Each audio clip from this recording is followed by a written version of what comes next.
What's up? If you're watching this and it is not live, go ahead and skip forward about a minute. I'm gonna wait for people to trickle in, and I'm gonna send out all my links. All right, I've got all my shit ready, and I'm gonna send out all my links. All right, cool. Make sure we are good here. Okay, here we go. Fire. All right, you know what? Let's just get started right now. Guys, welcome to the Joyage Kingdom. In today's video, we'll be doing We'll be doing a review, an update actually. This is the first episode ever of the Brutally Honest Update series. We'll be going through all the all the projects that deserve to be updated on. Blue chips, projects I went over months ago. I'm talking like Doge Pound, I'm talking Dead Fellas, Doodles, the projects I covered like literally in the fall. They need an update. They fucking need an update. No one's doing it, so it's time. The Joyage Kingdom's taken over. So we'll be doing that. We're gonna do HAPEBEAST. We're gonna do a couple of the new-ish projects first, just because they're more in the news, and I gotta play the algorithm game a little bit, especially in this bear sentiment we're in.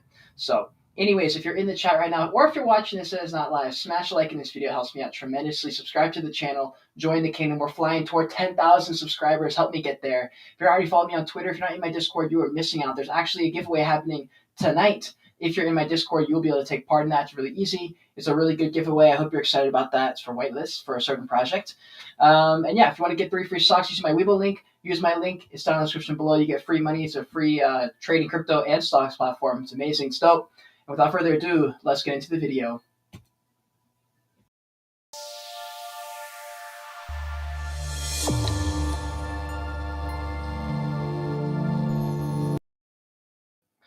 What's up, team? I see everybody's in the chat. We got Renoli Guitars in the house. We got Grigore. We got David. We got I am good. We got Bryce. We got Eric. What's up, y'all? What's up? Okay.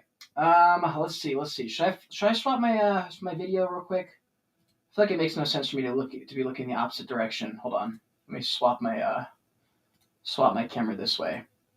Look at that. All right. Here we go.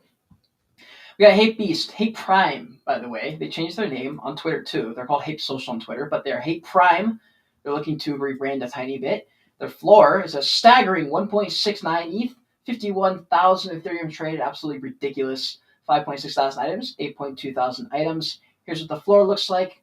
And look, this isn't a full review because this is more of an update video. So if you want to know the actual review of the project, go on my YouTube channel. The actual review is somewhere on my channel. Just type in Kate Bergman HAPEBEAST, it'll pop up. Here's what the floor ones look like. So I'm going to attack this in a little bit of a different way than I do in my Brutally Honest reviews. It's just an update after all. So here are my thoughts for the project that have happened since they launched. Here's what we thought we were going to get, right? And this is the only reason I really haven't bought into the brand, because I do like a lot of the things that they have. Here it is. This is Digimental, the founder, right? Here's what most people thought they were going to get. Something along the lines of something dope like this. This is fucking sick, okay? If all the apes looked like this or something like this, this project would still be at a 6th or 7th floor. And unfortunately, a lot of the sneak peeks they were showing were along the lines of just top level, top notch, top 100 rarity ones.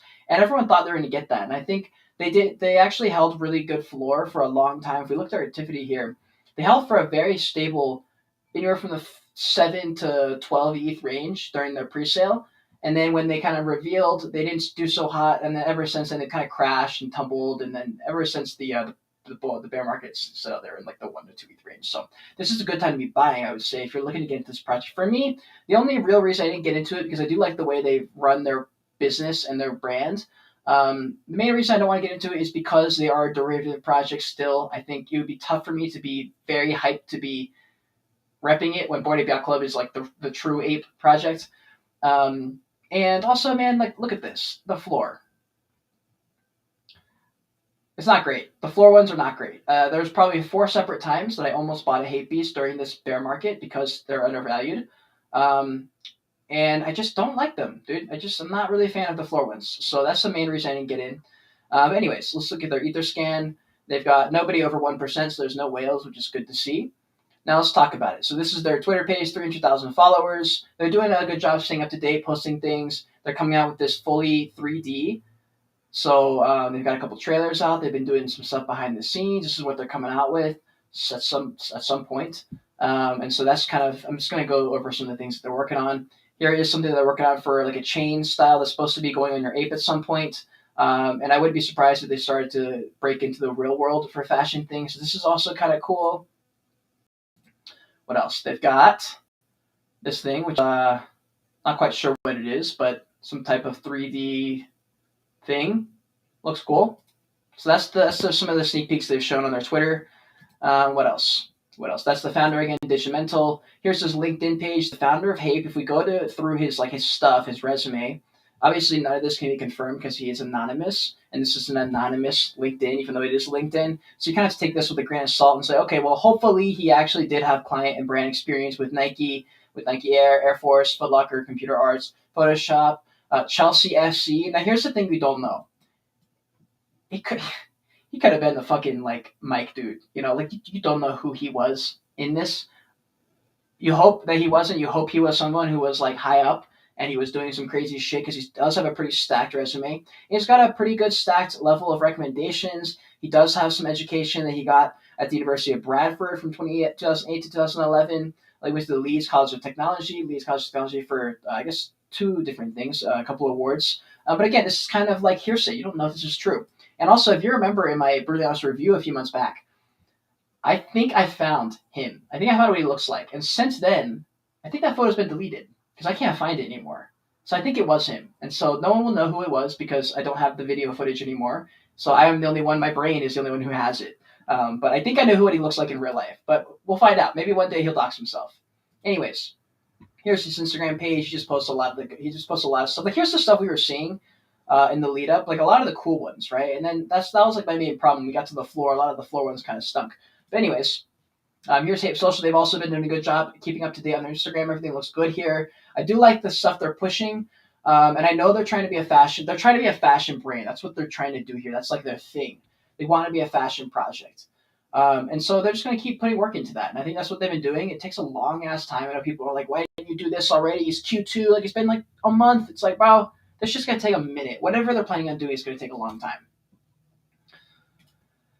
Okay, here's some stuff as far as what they're looking at. They're looking to be airdropping the lower half of your Hape. So I hope you can see this. You can. So I hope you can see this is the pants. They're going to be airdropping these to everyone. And then they'll also be doing a public mint for the rest of them. There's going to be 2,000 or 3,000 extras that'll be public mint. So that way you can trade and there's going to be a secondary market for it, which is cool. I like that. I'm a big fan of that. I'm glad they're airdropping this. Because people paid a fucking lot of money. I don't think people are doing enough who are charging exorbitant amounts of money for their mint. There was a 0.2, I believe, for their mint. They made a lot of money. Many, many, many millions of dollars from their mint. Let's see what else. Here's one thing I thought was interesting. On one of their breakdowns as far as what's happening, what's changing. A change in Hape ownership. I do not know what that means. Hape ownership, the brand? Someone bought the brand? Someone bought the business from Hape? From the founder? I don't know what that means. Or is it Hape ownership as in the NFT? I don't know what changes in Hape ownership means. That was one main thing I noticed from one of their announcements. They are staying pretty up to date on those, trying to deliver information. But at some point, look, when you invest in any project that's pushing a long-term vision, which is what they're doing here, you're not going to get many updates. There's not much to update. It's when people, when my mom asks, how's YouTube going? I'm fucking the same as it was a month ago. Nothing is really changing. When you're in it for the long run, a lot of changes you want to happen are going to take a minute. So if you're in a project like this, where this is the focus to build a long-term brand, you just got to be able to sit tight and wait. That's just what you got to do.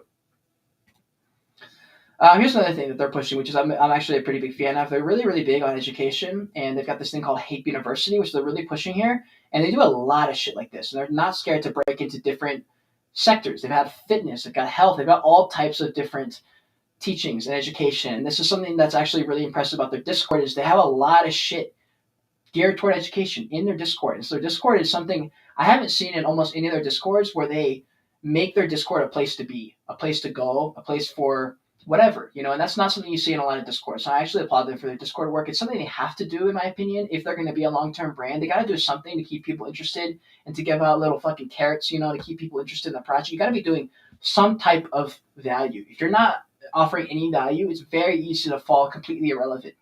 And yes, I know you're going to look at this project and say, bro, what do you mean? The floor is at less than 2 ETH and they started at a top of 10. And while that's true, if you were to, I mean, I think I'm a little bit more surprised they're not holding it closer to 3.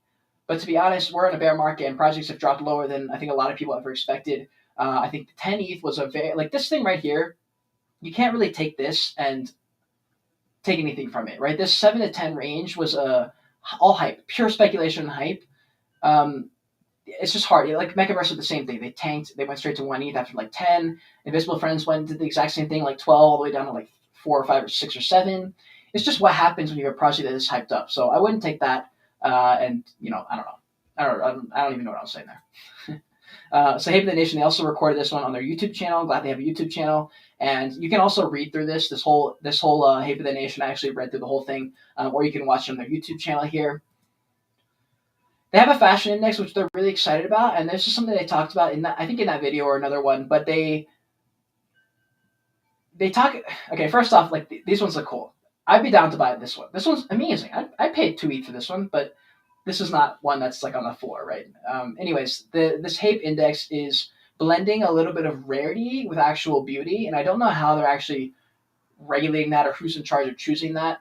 But yeah, they wanted to be sure that people are aware that rarity isn't beauty and beauty isn't rarity or some shit like that, which makes sense to me. Like some that are rare, I think are ugly, and there's some that are really awesome that are common. And so I kind of understand that. So this Hape Index fashion index is pretty cool. It's one step in the direction that they want to be heading. I really think they should follow Antonym's lead and do some type of real world real world thing where they ship them out or whatever they end up doing. I know that NFT NYC, I believe they're going to do that, or some kind of real life event. They'll be giving out these wristband things, which is cool or something. But I think they could do more with how much money they raised, especially in secondary sales. My God. And then also for their website, everything's under construction right now, so nothing to update as far as that. But anyways, guys, that's pretty much it as far as an update on HAPEBEAST. That's pretty much like the bulk of what they've got going on. I'm sure I've missed some things. Actually, I'm gonna pop in the chat right now. Let me know if I missed anything. I would love to. I'd love to know. What's up, y'all? What's up? Gregori's in the house.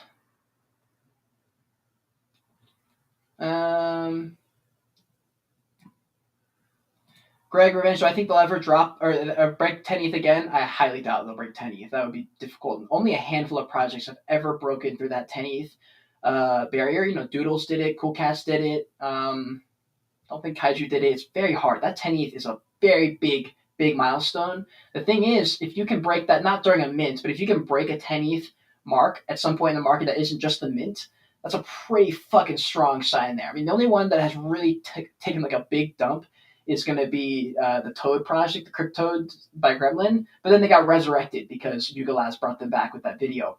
But yeah, man, I mean, that's pretty much it. If you guys have any other questions, let me know. But I think that's pretty much it. If you enjoyed this video, subscribe to the channel, join the kingdom, smash that like button. If you're in the chat right now, if you click the like button, smash the like button. Click it. Click the button. It's also cool because YouTube updated their thing or whatever. When you click the like button now, it does this big, obnoxious, like, blah, instead of just turning blue. So it's actually really cool. You should try it out. Follow me on Twitter. Join the Discord down below in the description. Get your 3 free socks again. It's free money, literally free money. It helps me out directly. I appreciate you guys all doing that. Again, there's a Discord whitelist giveaway happening tonight. Happening very soon, actually. So if you want to do that, just pop in the description down below. Yeah, man, if you want to see more of me, go to my channel. I've got a lot of videos I upload every single day. And until next time, continue on your Joyage. Continue to learn and be grateful you're alive watching this video. Bye.